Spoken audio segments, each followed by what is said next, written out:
It was my first day as a teacher, but before I even started class, my students had already pranked me, but what they didn't know was that my real identity was a Navy SEAL operator, and the class I was assigned to was the most infamous one in the whole school. They had already scared away 20 teachers before me, but I believed I could get them back on track. The next day, I walked straight into the classroom. Good morning!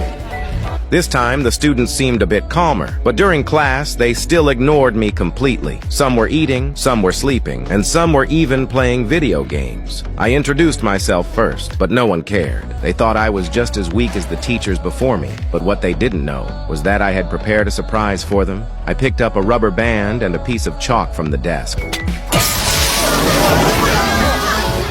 In an instant, all of them were soaked, while I stood under an umbrella with a satisfied smile. 各位同學 welcome to my class! Even though I gave them a good lesson, they still had no interest in studying. To change them, I first allowed them to smoke in class, and announced that whoever correctly answered 3 of my questions could leave immediately. I asked one student to hand me a pack of cigarettes, then asked them what ingredients cigarettes were made of. 尼古丁、你未舉手，尼古丁、仲有呢？焦油 Any more？ 同埋一氧化碳。中。